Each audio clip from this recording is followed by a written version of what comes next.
বিদায়ের দিনেই গুরুতর অভিযোগ। আন্তর্জাতিক অপরাধ ট্রাইব্যুনালের চিফ প্রসিকিউটরের পদ ছাড়ার মুহূর্তে উঠে এলো দুর্নীতির গুরুতর প্রশ্ন।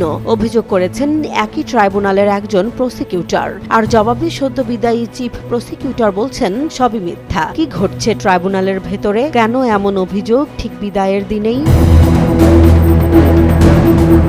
আন্তর্জাতিক অপরাধ ট্রাইব্যুনালের সদ্য বিদায়ী চিফ প্রসিকিউটর মোহাম্মদ তাজুল ইসলামের বিরুদ্ধে দুর্নীতি ও অনিয়মের অভিযোগ তুলেছেন একই ট্রাইব্যুনালের প্রসিকিউটর বিএম সুলতান মাহমুদ। তার দাবি, চিফ প্রসিকিউটরের চেয়ারকে টাকা আয়ের হাতিয়ার বানানো হয়েছিল এবং একটি সিন্ডিকেটের মাধ্যমে নানা সিদ্ধান্ত প্রভাবিত হয়েছে।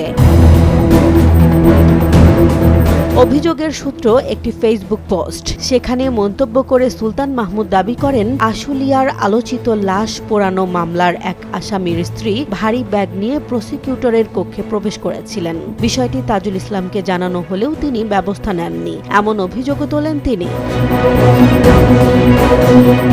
এই মামলায় সাবেক এসআই শেখ আফজালুল হককে রাজসাক্ষী বা অ্যাপ্রুভার করা হয় এবং রায়ে তাকে ক্ষমা করা হয়। সুলতান মাহমুদের অভিযোগ, টাকার বিনিময়ে এই সিদ্ধান্ত নেওয়া হয়েছে। যদিও আদালতের রায়ে ৬ জনকে মৃত্যুদণ্ড ও ৭ জনকে যাবজ্জীবন দেয়া হয়েছে।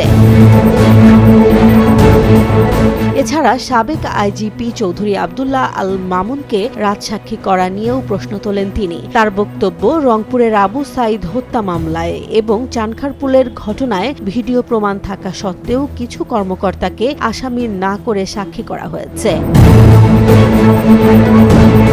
অভিযোগের জবাবে মোহাম্মদ তাজুল ইসলাম সাংবাদিকদের বলেন, এসব অভিযোগ ব্যক্তিগত ক্ষোভ থেকে করা। তার ভাষ্য, এই জাতীয় অভিযোগ আমরা তদন্ত করে দেখেছি, সম্পূর্ণ মিথ্যা। বিচার প্রক্রিয়া ছিল স্বচ্ছ এবং আদালতের মাধ্যমেই প্রমাণিত।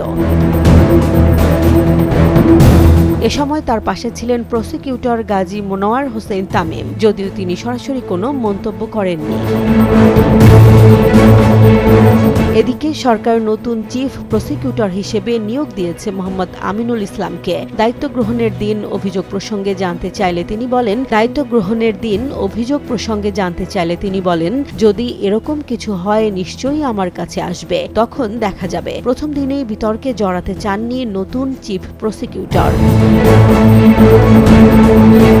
বিশ্লেষকরা বলছেন, একই প্রতিষ্ঠানের ভেতর থেকে এমন প্রকাশ্য অভিযোগ বিচার প্রক্রিয়ার স্বচ্ছতা ও বিশ্বাসযোগ্যতা নিয়ে নতুন প্রশ্ন তুলতে পারে। বিশেষ করে মানবতা বিরোধী অপরাধের মতো সংবেদনশীল মামলায় এই ধরনের অভিযোগ জনমনে প্রভাব ফেলতে বাধ্য।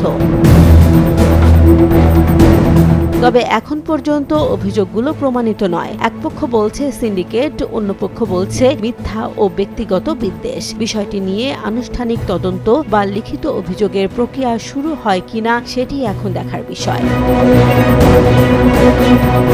জেসমিন জাহান, নিউজ ডেস্ক, জনবাণী।